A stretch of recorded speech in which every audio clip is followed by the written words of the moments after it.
Monsieur Ayagon, vous êtes le commissaire de cette expo, vous êtes un homme de conviction, si on peut dire, de Paris, de challenge, Versailles, Beaubourg. Quel est un petit peu votre challenge à Dunkerque avec l'exposition dont vous êtes le commissaire? J'ai été très heureux de participer à Dunkerque 2013, la capitale régionale de la culture.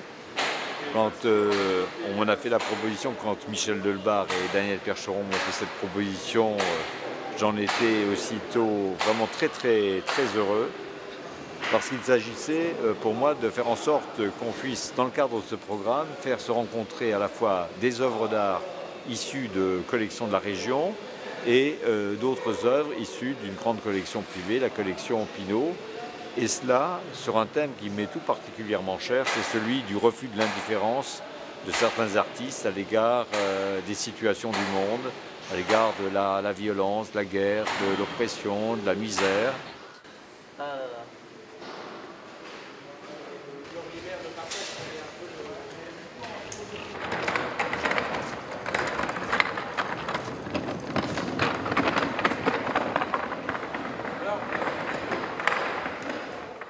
On définit le travail de scénographe comme étant au service d'eux. On assiste la mise en espace d'une collection, d'un discours. Parfois, c'est le commissaire qui dirige, si vous voulez, le parcours. Nous, on est là pour magnifier ses envies, magnifier la lumière et la présentation des œuvres. Oui, l'art à l'épreuve du monde, c'est un peu comment l'artiste s'approprie tous les conflits, toutes les violences des sociétés qu'il traverse et comment il donne à la société, en tout cas sa réponse propre, sensible, avec des moyens parfois poétiques, parfois, enfin, qui sont toujours assez désarmants et qui sont des réponses toujours inattendues à cette violence finalement. C'est vrai qu'après la question de la violence et de son époque, chaque époque a ses violences. Aujourd'hui, on vit des périodes qui nous paraissent de plus en plus violentes, qui paraissent peut-être moins violentes à nos enfants, qui leur paraîtront plus violentes qu'à notre époque. Il y a quand même une note d'espoir parce qu'on est devant le panneau Peace and Love. Oui, tout à fait. Alors l'expo a plusieurs parties. Donc, les frères Chapman sont dans le carré central qui est traité comme vraiment une chambre d'écho. Et en fait, petit à petit, dans la progression, on arrive vers l'espoir, vers la lumière. On monte sur la mezzanine, on monte, voilà, on a une vue beaucoup plus aérienne des choses. Peut-être on prend du recul, on voit les choses autrement et on sort plus serein. Peut-être. Oui, petite note d'espoir. C'est vraiment ça, c'est une note d'espoir. On commence dur, sombre, Apocalypse Now, un pape à terre avec une météorite sur les jambes, une pièce assez incroyable, et on termine dans les hauteurs de Heaven, là, du paradis. Voilà, faut croire en l'espèce humaine, à son intelligence, à son amour surtout. On n'est pas fait que de haine, on est aussi fait d'amour.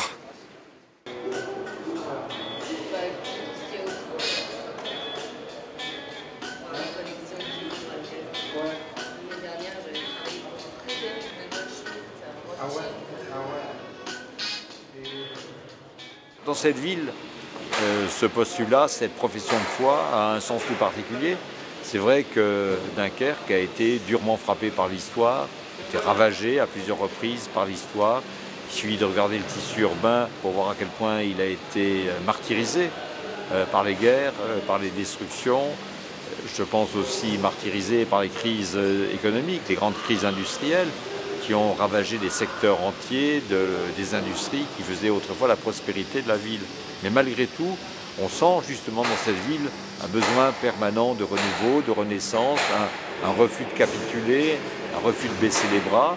Et c'est ce qui établit justement une relation très fine, très subtile entre l'exposition, son thème, sa thématique et d'autre part le destin de Dunkerque.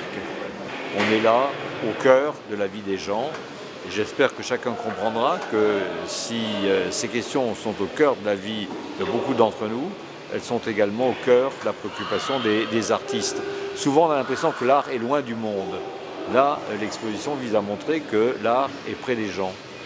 L'artiste n'est pas un être qui est à part du reste des hommes, il fait partie de l'humanité. Et quand les artistes, justement, s'intéressent à ces questions, engagent leurs œuvres sur ces questions, on se rend compte qui le font souvent avec une force bien plus efficace que les discours. Et que finalement, une œuvre d'art peut être plus efficace qu'un mot ou qu'un discours. C'est un peu dans cet esprit-là que l'on ne retrouve pas de Jeff Koons, alors qu'il y en a quand même de nombreux dans la Fondation Pinault.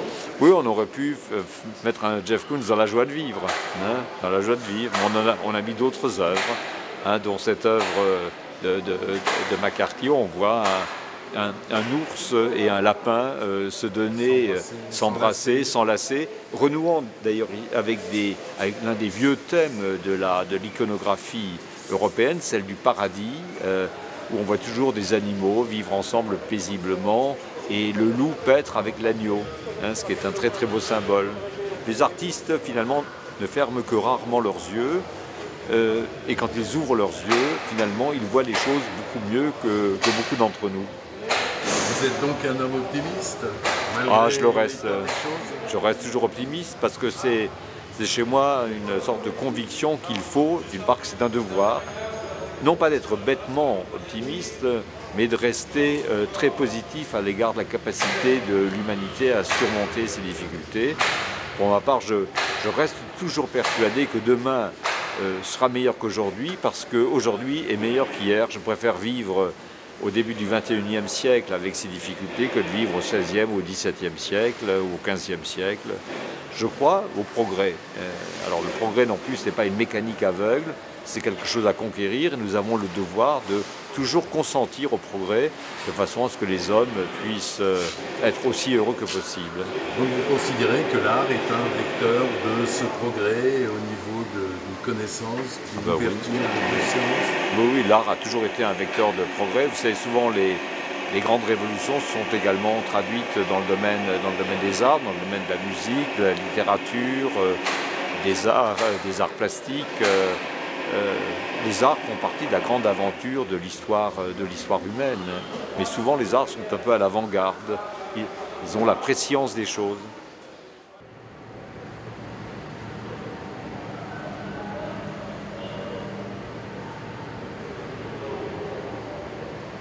Toutes ces images, ces dessins, ces photos sont issus d'affiches ou de photogrammes issus de films qui traitent de la guerre.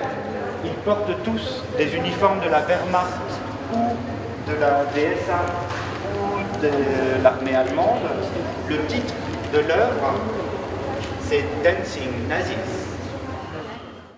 J'ai visité à Paris le palais Berlitz, où on faisait voir comment reconnaître un juif.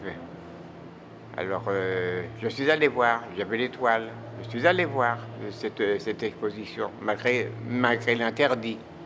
J'y suis allé quand même. J'ai regardé tout, des choses horribles, des caricatures qu'ils ont tirées du fin fond du Moyen-Âge, c'était des choses horribles et tout. Ça ne tenait pas debout. Comment l'écartement des yeux, le front, tout. Ça n'a aucun sens. Je me suis promené partout et personne ne m'a reconnu. Et cette expo, elle vous fait du bien ou elle vous fait du mal alors? Je suis content de le voir pour que les autres le voient. C'est ça. C'est ça l'important, que les nouvelles générations le voient. On voudrait que ça se termine, qu'il n'y ait plus ça, qu'on s'ouvre à la vie, que les jeunes voient autre chose que la guerre. Mais tout ce qui se passe, tout ce qu'on voit à la télévision, ça renforce pas ça pour les jeunes. Voilà. Et je ne parle pas que du peuple juif, je parle du monde entier. Oui, c'est incroyable. C'est incroyable. La plus grande partie veut la paix. Il n'y a qu'une minorité qui veut la guerre. Bien sûr. Voilà, c'est cette minorité qu'il faut combattre. Et ça, il faut parler, toujours communiquer. Échanger. Changer de tout.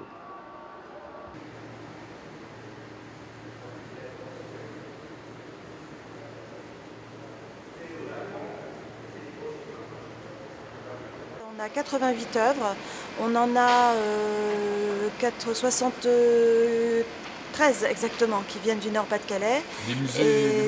Des musées oui, on a Lille, Villeneuve-d'Ascq, Cambrai, Arras, Roubaix, Le Ward, Gravelines. Et ensuite, on a Dunkerque. On a beaucoup de prêts du Fonds régional d'art contemporain et des musées de Dunkerque, c'est-à-dire le Lac et le Frac, qui sont vraiment nos grands partenaires pour cette exposition. Et puis, on a 14 œuvres de la collection François Pinault. C'est un des particularismes de cette exposition, c'est que la chronologie n'a pas d'importance. Les œuvres sont côte à côte, surtout pour ce qu'elles représentent, plus que pour la date à laquelle elles ont été réalisées. Évidemment, personne n'est spécialiste de tout. Donc on s'accommode de nos connaissances, mais c'est surtout une sensibilité générale et puis un appétit, parce que derrière tout ça, il y a le plaisir de voir les œuvres. C'est quand même ce qui guide évidemment toutes les personnes qui travaillent ici. Des grands plaisirs artistiques. Il y a vraiment des pièces absolument formidables. Donc, entre autres celles qui sont à notre droite, les marbres, les gisants. J'ai halluciné sur les Chapman, sur les vitrines des Chapman. Un travail absolument incroyable. C'est très très violent. Et en même temps, ce que j'avais remarqué, c'est que sur certaines silhouettes, certaines silhouettes, on retrouve leurs travaux d'avant sur les mutants. Donc ces personnages qui sont mixés. Et ça, c'est amusant de retrouver ça. Mais oui, c'est un travail extrêmement violent, mais qui est tellement...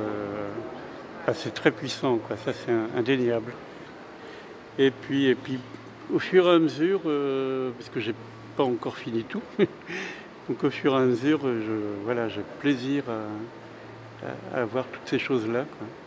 C'est une très belle expo, c'est un lieu très intéressant, et j'espère que ce lieu restera à l'avenir. Oui, un lieu d'exposition. Même tel quel, quoi. Il n'y a pas forcément besoin de faire beaucoup de travaux pour... Oui, et puis le bâtiment est tel qu'il est. C'est très bien situé, le bâtiment est très chouette. Oui, donc voilà, j'espère que...